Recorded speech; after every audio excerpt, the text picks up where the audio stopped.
All right, here it goes. Let's do this. And in order to do this, if you have never heard the word Anunnaki, spelled Anunnaki,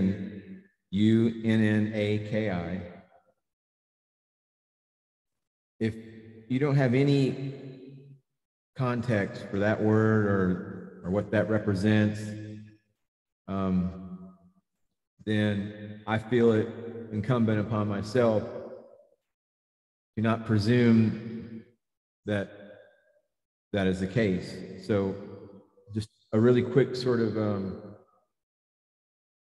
word as to the importance of the Anunnaki. I can say this about my own personal intellectual, context, whatever viewpoint, perception, understanding, that there was a type of knowing or understanding or my world that existed before I read The 12th Planet by Zecharia Sitchin's, and then everything in my understanding, my universal perspective dramatically was changed. So yeah, I can honestly say that there was life, intellectual life, before I read The 12th Planet by Zecharia Sitchin's, and then there was life after, intellectual life after. So to put that into perspective, names like, Sumer, Assyria, Babylon, Egypt, I would say that the average person, at least in the United States, is only familiar with those by and large, from biblical references, from, their upbringing in a Christian faith. That, was certainly true probably from my generation and from where I grew up at. I can say that, but maybe not so much these days with, the way popular culture is with just, video games and whatnot. But the Anunnaki also basically refer to a group of deities, and this is, borrowing from Wikipedia: ancient Sumerians, Akkadians, Assyrians, Armenians, Babylonians. But the reason why I referenced about this body of knowledge and the viewpoint that most Americans would have, or the relevance, or the tie-in with those concepts or names, would be from their Bible, from growing up as a Christian, and if at all. And Genesis being the first book of the Bible. So when the Sumerian archaeological findings took place and science came along and produced tablets, that basically it was obvious that the Bible, and in particular, like the first book in the Bible, book of Genesis, literally was just nothing more than a regurgitation or an outright just plagiarism of these tablets that were found in Sumer, and and predated the origins of the book of Genesis by at least several thousands of years. So anyway, science basically, if anybody was paying attention to when that body of knowledge came out, and there were as I mentioned, one writer like Zecharia Sitchin's, in his book, The 12th Planet. So anyway, that's the context of this book, The Angel of Death. And if you've never heard of Anunnaki and whatnot, that would probably be a good reference for someone to create a context to understand where this information is going to come from and what it's talking about. But it's not necessary, I don't think, really to read between the lines of this book's message and kind of get, see what it's, what the truth, what the kernel of truth, the intent behind this book and its message. So that being said, let's flap our wings, shall we? And become angels of death.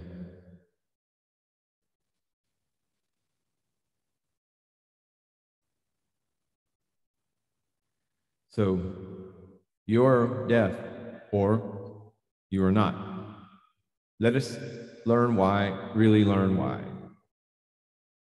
I am the angel of death. I am the most awaited Savior ever. I am here to help you make your transition from conception to birth. You may not know it, but the truth is that your life has yet to begin. You are here on earth as a precondition to life, the real life. I am here too, but as a precondition to death. Not my death, but yours, which is the best transcendence that can ever happen to you. But please be advised that if you kill yourself, you just blown the whole idea of death. You will have to come back to earth again and relive this freaking hell. And who in his or her right head would want to do that? Trust me. Truth is, you are not here to be penalized or to be judged or to place you on a scare tactic. And keep in mind, I told you the writing is just, you just have to kind of, be creative and suspend your inner critic, all you English majors. So trust. You are here because the time has come for you to learn, really learn what life is all about. The meaning of life is here for you. The meaning of death, too. I will make this presentation simple so all humans can understand. It's about the future of the human species that we'll be talking about. Your future, your past, or rather the past of your species is far from clear. We'll have to begin from your beginnings and a little further back in time just to be completely clear concerning your destiny. This beginning concerns the origins of Earth, the moon, and the sun. This beginning concerns the delivery to you of the real story of the people from which God created Adam and Eve. Life is destiny, or to put it frankly, your current existence is not the life nature wants you to live. Also, existence here on earth is part of destiny, but it is not the main part of life on this earth. The truth that I will place on planet Earth is only the beginning. Life on earth can be likened to a 3-gear shifter, where first gear is evolution, the second gear is what we can call illusion, and the third gear is my job, for I am the angel of death. I know that if I were to ask you right now which you would prefer to do next, to live or to die, you will choose to live, to keep living on this earth. Wrong answer. You want to live, yes, but not here, not now, not in the flesh, not on the surface of earth. You want to live forever, I take it, but not here or any other planet. You want to go where no man has gone before. You want to go to live forever, where the universe and you are one and the same. This is the right answer. If you like this answer, follow me. In the beginning, God created what? The first thing to understand is what the angel, or he spelled angle of death, believes. Angle of death believes. God really is. And that, if you follow the 7 lights, the Council of 7 lights, angle and angel they have a very close relationship because of how the word was transcribed by the early scribes when they first witnessed what were considered angels back in those pre-biblical Genesis times. Anyway, the second thing to understand is what the angel of death believes. Creation really is. And the third one is what he means by the beginning. After you get to understand all of the above, next we must figure out how many people God were and where they came from. Yes, Elohim, what refers to in the Bible is plural. So anyway, next we need to figure out how many creations there were and where these creations were really done. And last, how many beginnings the old books are talking about and why. For in order for you to understand your future, you must first understand your past. Only then can the angel of death help you in your never-ending journey to the dark of night and the bright stars. You see, conception, life, and death are one unit. Conception is where the spirit is born. Life is where the spirit goes to school, and death is only the beginning. In the beginning, the people of this solar system thought of the planets and the star of turn as gods. The main god was the star of turn before the time of the sun. But the planets and the sun were not only gods, or better said, the people of this solar system were not only intelligent beings here. We're not the only intelligent beings here. There were others. These other beings were giants. These giants were great astronomers, great healers, and possessed the arts of medicine, agriculture, letters, and a vast network of space navigation inside of a very curious lunar system that resided inside of our solar system. But the solar system was very different then. The sun that today is the star of turn was not yet a full-blown luminary, not yet the big god. At the time, the big god in the skies was a sun known as Tiamat. But here, there was yet an earlier god star named Apsu. Apsu was a strange god. He was able to give birth to other gods before Tiamat became a dwarf star. Apsu gave birth to the god that will dominate your life from here on. The name of this god is Nibiru. Yes, planet Nibiru, the one made famous by the likes of Zecharia Sitchin in his book, The 12th Planet, as I mentioned earlier, and Nancy Leader from ZetaTalk.com. Tiamat, to be lovable, decided to give birth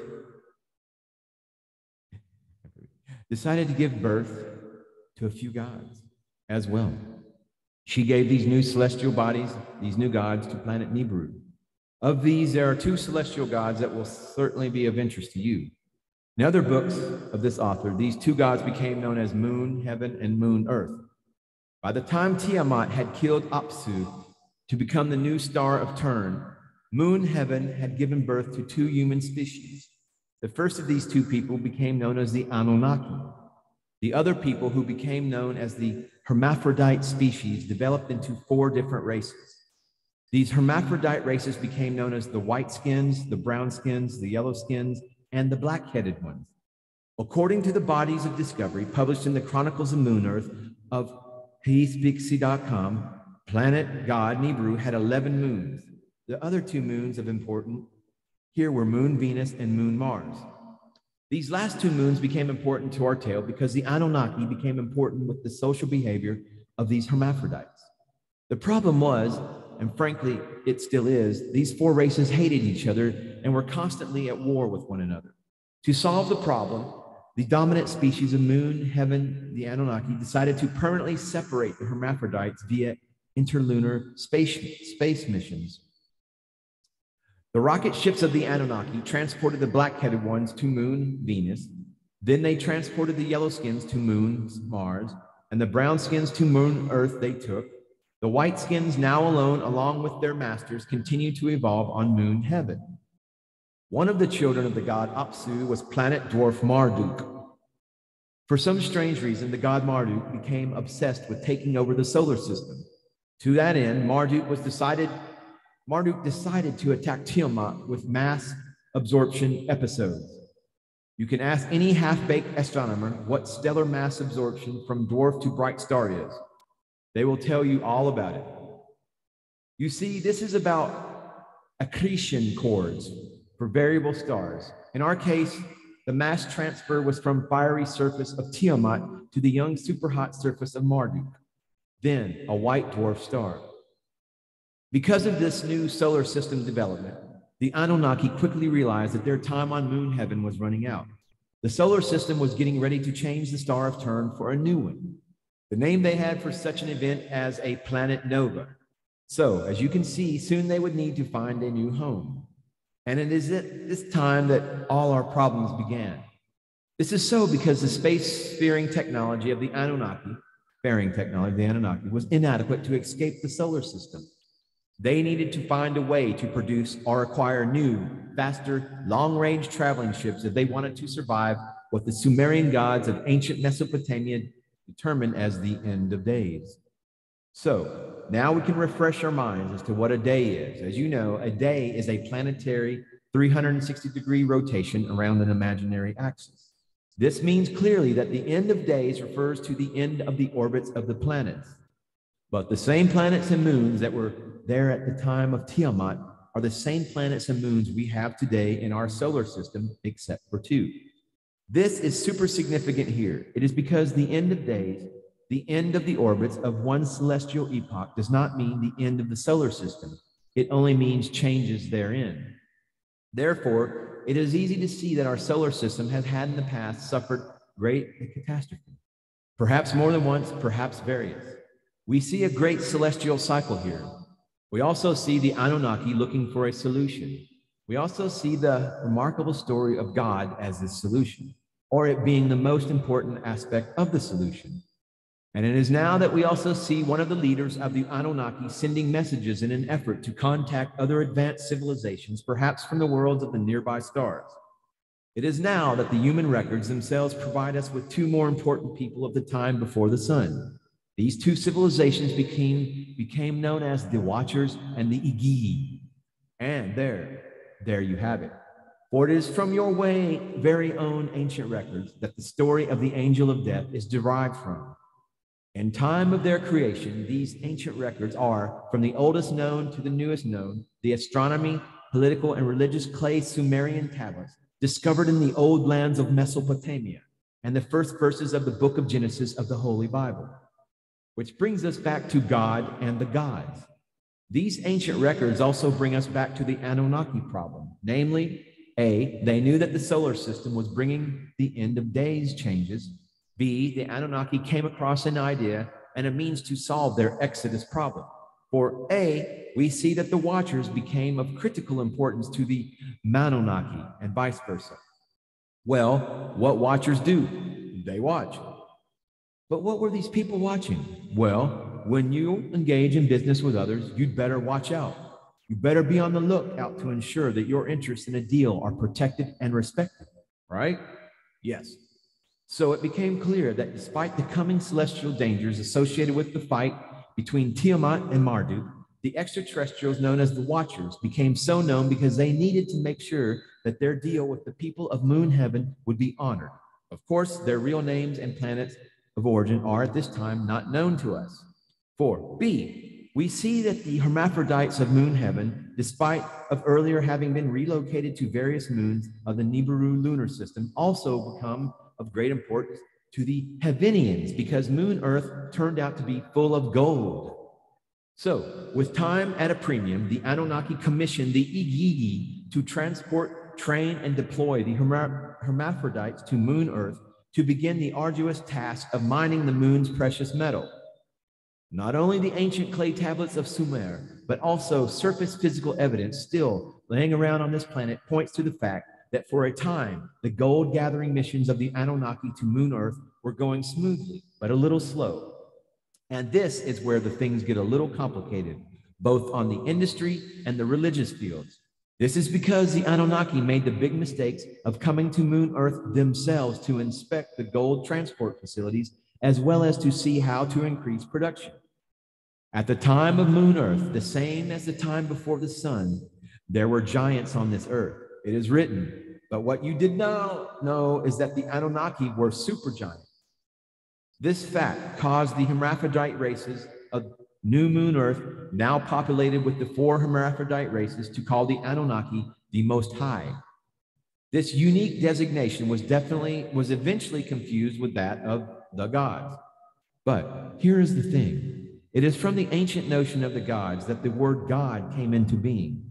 This took place after the Great Flood.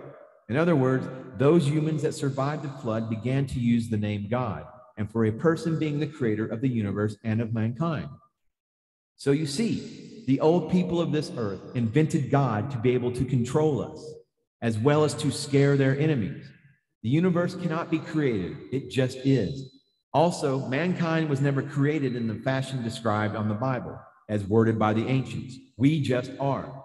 Yes, nature created the seed out of which the hermaphrodites of moon heaven came. The question here is, how Adam and Eve came to be, so after the hermaphrodites were already up and running. The answer to that question is time. Time was running out. The Agigi soldiers were confronted by the king of Moon Earth after they stormed the house of one of his sons, a dignitary of Moon Heaven known as Lord Enlil. The Igigi reported that the gold mines were producing poorly because the workers, the hermaphrodites, were weak and slow. A new solution needed to be found. This new solution was given by another of the king's sons, a person known as Lord Enki. Lord Enki proposed to split the hermaphrodites into two separate beings, one male and one female.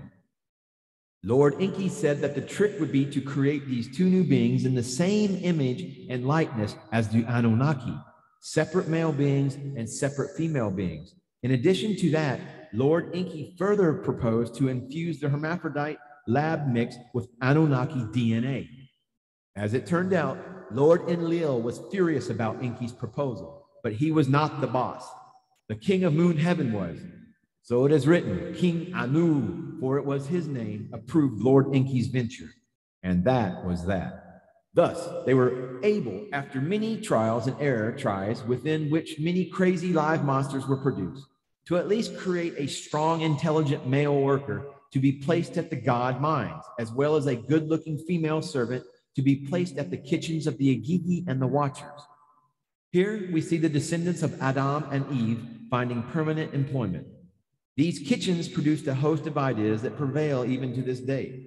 For these kitchens and mess halls became known as the temples of the gods, on account that the extraterrestrials of the time were thought of as person gods. The term offerings and sacrifice also arose from here on account that it was required to kill sacrifice bulls that would be put on the temples as offerings to the gods. It appears to the angel of death that religion, as we know it today, was invented by the hermaphrodites. We cannot blame the Anunnaki for this great error of mankind, nor shall we blame the hermaphrodites of Moon Heaven for this great human problem.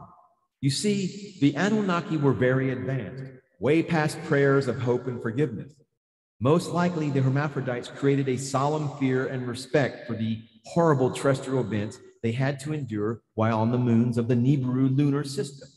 They saw the planets and the star of turn as possible carriers of natural control over the negative terrestrial events and thought that taking a knee and praying to the planets and the star of turn would bring calm and peace.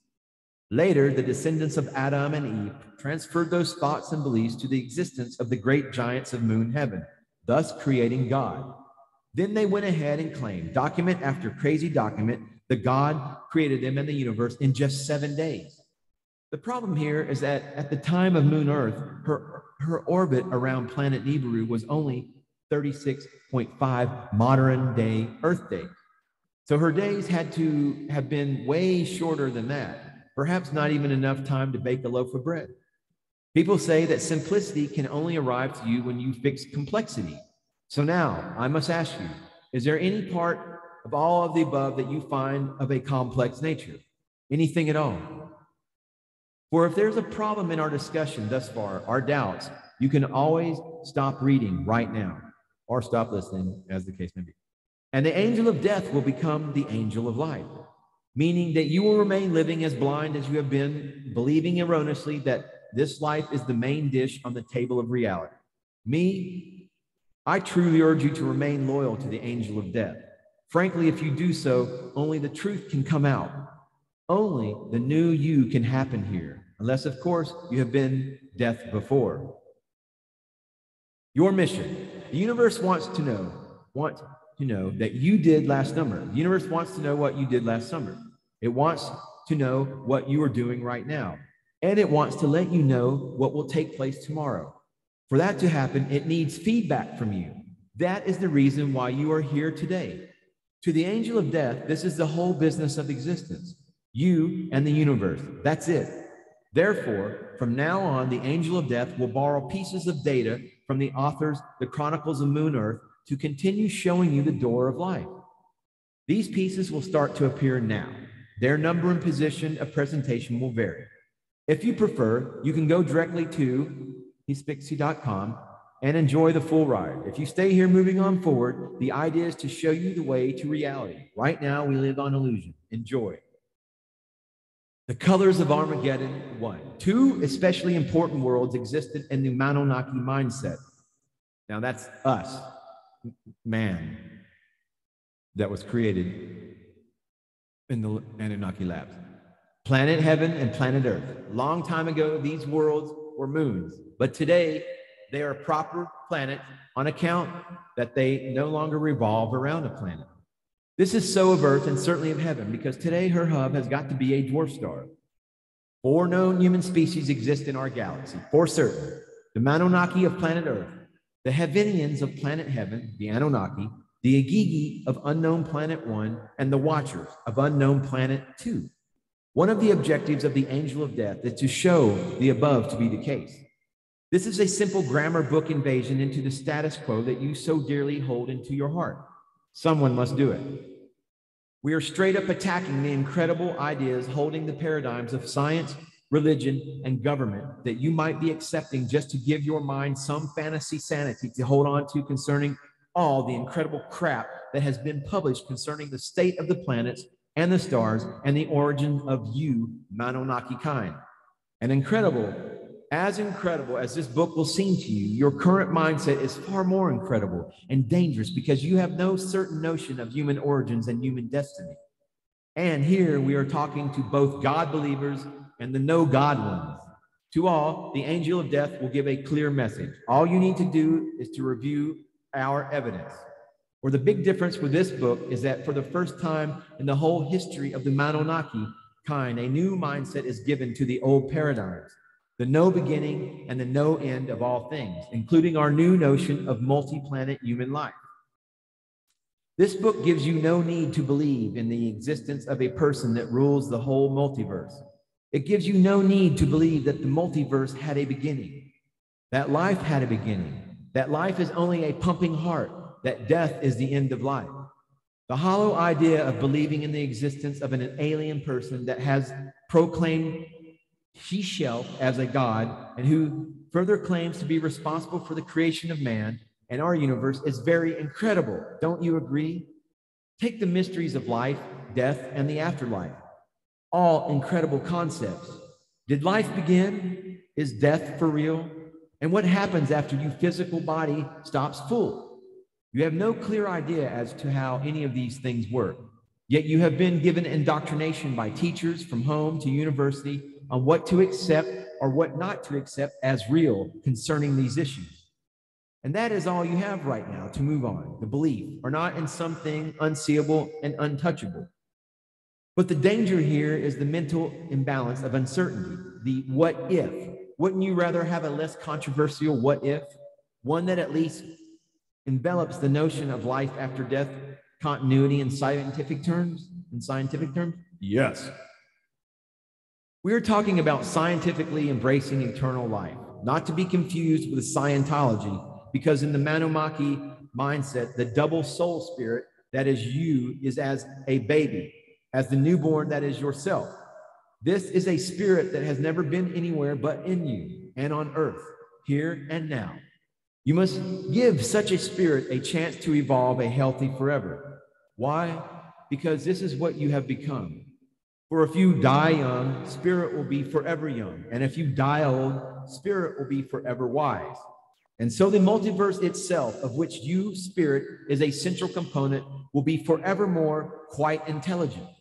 Simply because your experiences and memories will pass on to the natural creator, the father of all beginnings, the entire total of everything, your true universal God, source, if I may inject. And don't you worry, my child. We will fill you in as we gain, and we will be answering your million questions as we write. Waste none. Do you believe in the existence of the alien person deity called God? Look at your current belief system, those that push it on your mind and tell you that you have a spirit that, if existent in their way of thinking, has been around for eons. But you're as dumb as a bell when it comes to the question of your very origins as species. Or worse, you believe that when you die, your soul goes somewhere in the sky to meet your maker, which at that point must judge you, when he was the one who made you. Incredible. Shouldn't it be him, the one on trial? Two especially important worlds exist in the Anunnaki mindset. planet heaven and planet earth. Long time ago, these worlds were moons, but today they are proper planets on account that they no longer revolve around a planet. This is so of earth and certainly of heaven, because today her hub has got to be a dwarf star. 4 known human species exist in our galaxy, for certain. The Manonaki of planet Earth, the Heavenians of planet Heaven, the Anunnaki, the Igigi of unknown planet 1, and the Watchers of unknown planet 2. So, this is simple grammar book invasion. We're straight up attacking this show. As incredible as the book seems, reminds of Mark Hill.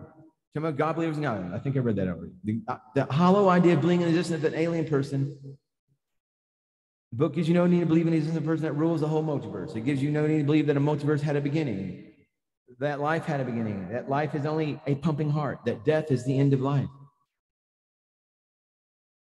And here we're talking to both God and the hollow idea of believing in the existence of an alien person that has proclaimed himself as God and who further claims to be responsible for the creation of man.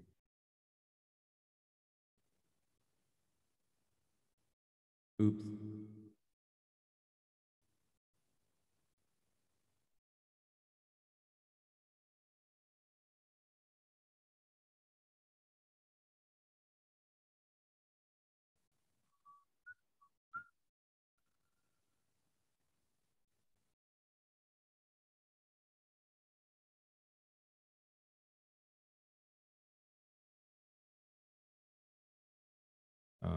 Just a little bit of a interim.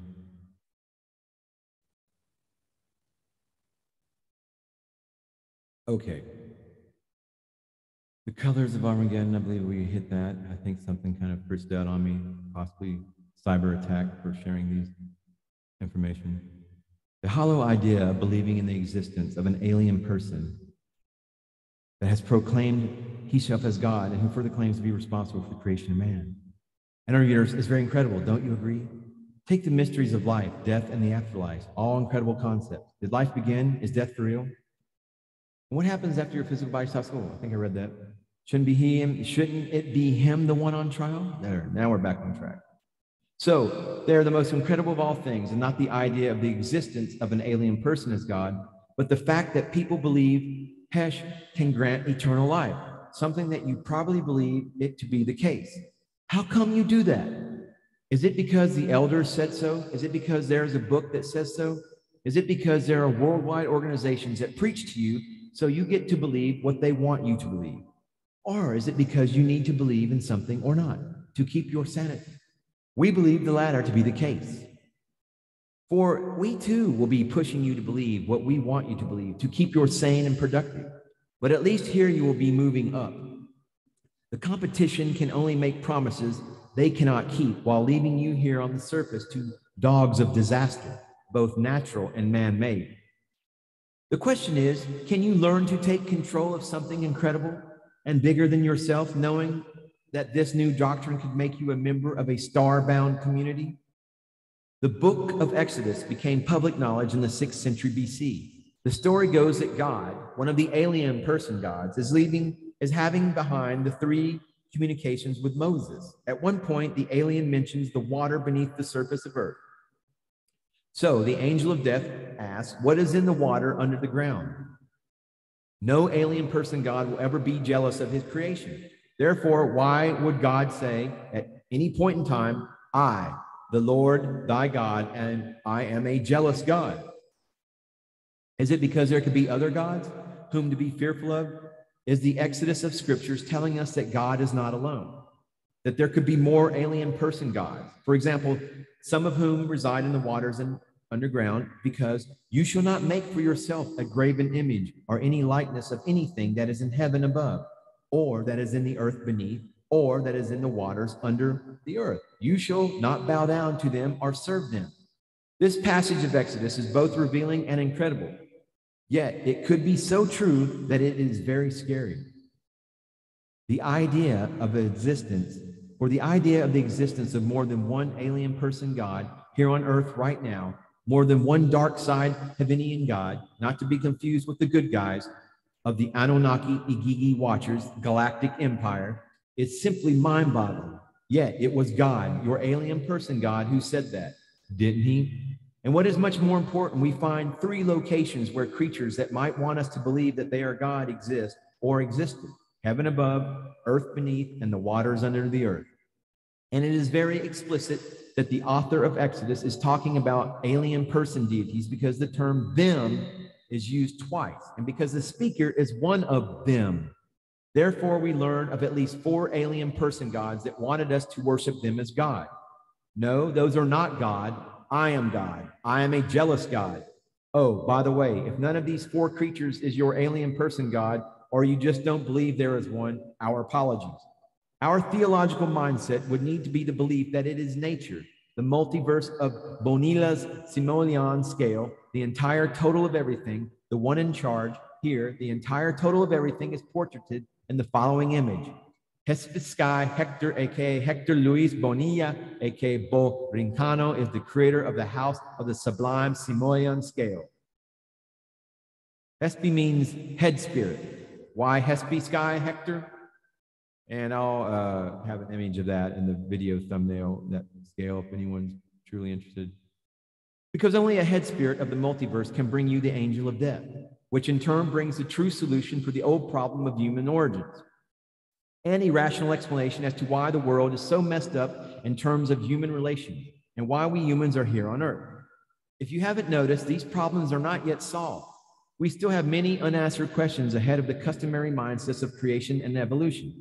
What if God is an extraterrestrial person or persons, people from another planet? What if the idea of extraterrestrial intervention with Earth's ancient humans is a fact?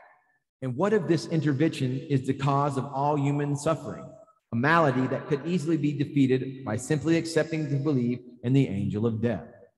We know you want peace. You can have peace.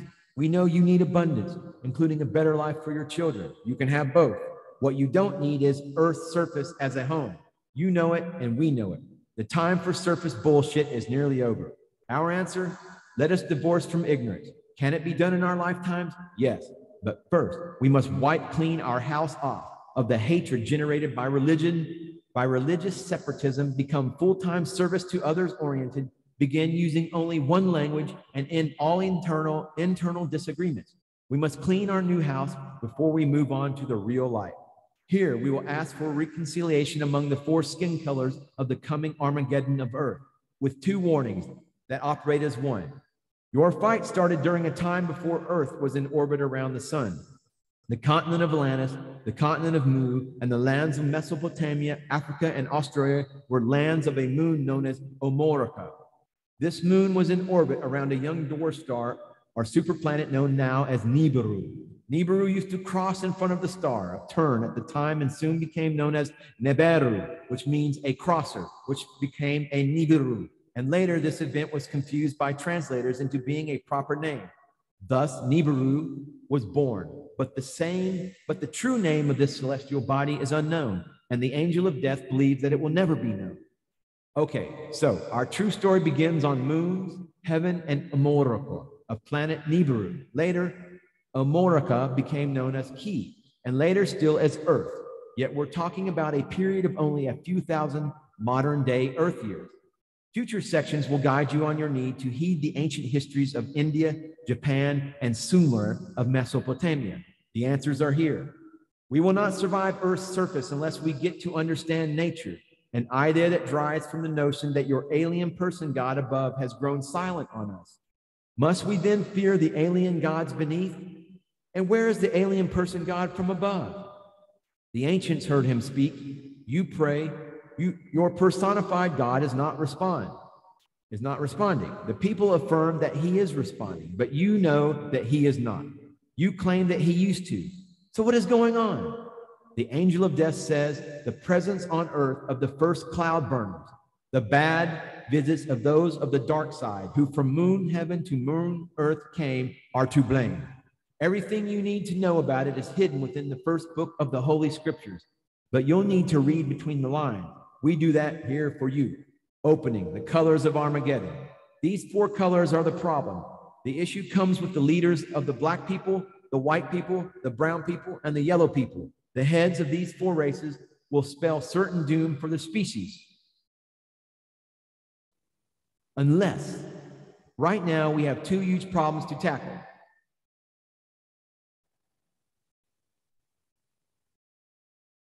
Seems I'm getting a little, there we go. Unless right now we have two huge problems to tackle. Why we have no memory of our origins, why we have no fear of total human annihilation.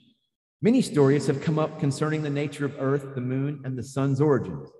Human origins, too, have a story or two as of late being published, some involving even that we are the result of panspermia, of extraterrestrial objects landing on this world, such as comets and meteorites.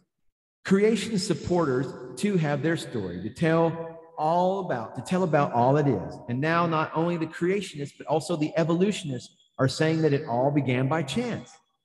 But of all the beginnings we might be able to discuss, there must be one beginning that ought to indicate that for any beginning to take place, there must be a non-beginning source, as there can be no way for a true something to begin from a true nothing. Yet, many experts claim that the universe itself began from a true nothing that was there before. Yet, how can nothing be there before? It is not explained. Nothing there before. Maybe so, but very unlikely. We believe that creation is even chancier than evolution, given the number of universes or dimensions discovered by the theoreticians, which we agree upon. There are stories even about aliens being our makers and guardians. And there is the universal idea of humans having creatures of some extraordinary nature inhabiting inside of us all, called souls and spirits. What no one has done, as far as we can tell, is to incorporate all the above into a serious look at the present situation of humanity, with all the hypocrisy, fighting, hatred, and the crazy game of nuclear war scenarios being played by our leaders. The angel of death aims to be such deliverer. It is alarming to suddenly realize how we are so darn ready to start killing ourselves on the global scale, despite of the great progress we have achieved as a species. We are the constructors of a great civilization capable of space flight and advanced communications. Yet, all in all, we have no memory of our origins and no fear of the last world fire. More importantly, it is greatly mystifying to learn that the first problem and the second problem are irrevocably connected. And yes, this is what drives the angel of death rifles, knowing that the possibility exists, highly likely a priori, that the people of Earth have been secretly indoctrinated not to know our true origins and to eventually cause our global demise. The problem is that we might be so deep into this here preached negative indoctrination of the human mind that it is very likely that the solution to our first problem will surely be believed, much less accepted, and that our herein proposed advice as regards to the second problem will fall under many nuclear detonations.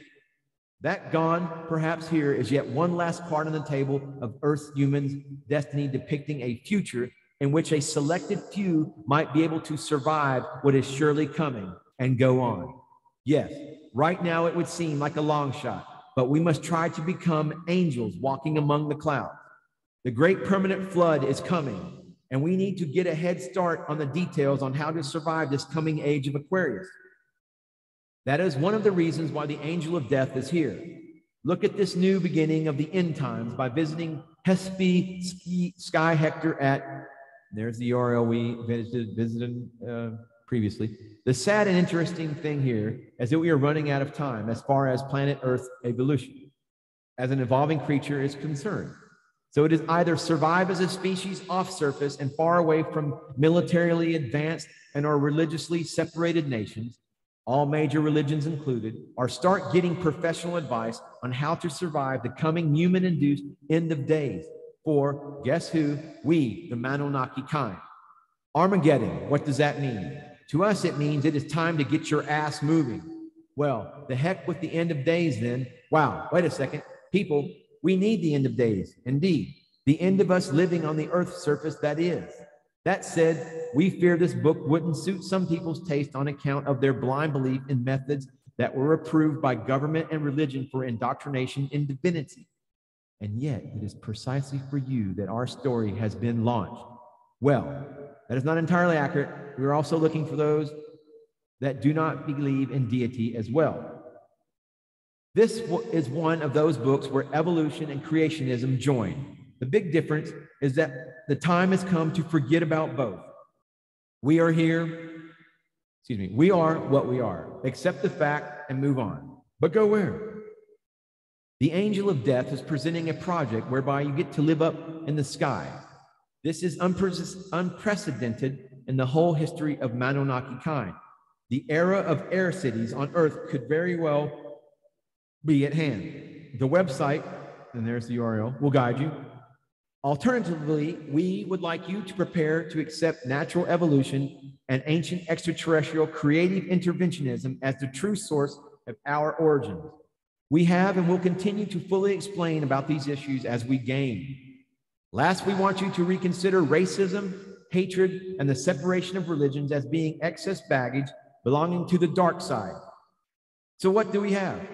A, Earth's surface is killing us with her atmospheric misbehavior and her land disasters. Today, we are in the wrong place at the wrong planetary age stage. B, the use of automatic and semi-automatic rifles in civilian hands needs to stop for real and ASAP. We have the police. We have the military.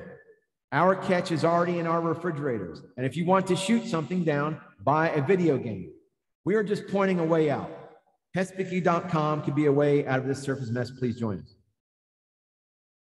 All right. Well, that is a good halfway point in that book. So I'll come back and make a part two to finish out the last part of that book. But as far as that very last statement about we need civilian military rifles and all that to stop ASAP. We have the police and we have the military. Well, that's a type of a very sacred concept, especially here where I live in Texas. And it was instilled in me from a very early age that the Second Amendment is a divine, is a God-given right. And so that everything is great. And I'm, maybe perhaps the person didn't mean that exactly how he did. I mean, I'm 20 years, I spent 20 years off and on in the United States Army. I've had pistol permits and weapon permits and been legal. And also to have class 3 weapons, semi-automatic, automatic and suppressors, all that kind of stuff. So, I am someone who has, I guess, put it in a responsible, weapons owner. So maybe I'm not quite what that Hector Bonillo was referring to as civilians. I mean, I'm not, I have a background in military training and a lifelong use of weapons. So I don't know, but see, that's just where word soup kind of comes in. But I feel compelled to address that last statement where he was saying we have the police and the military. Well, great. If only the police and the military have weapons, then the rest of creation is ultimately always going to be beholden to them, and what makes them any different than anything else. So that's I disagree with his assessment on that aspect, but perhaps it was a language issue and whatnot. But anyway, that was Angel of Death Part 1, and we'll have Part 2 a little bit later. And then this evening, like around 6 p.m., I'm gonna get on and with Sadhguru, his presentation of the Maharaj Shivarati. Anyway, so that'll be a little bit later on this evening. There's a squirrel. Anyway, namaste, namaskaram.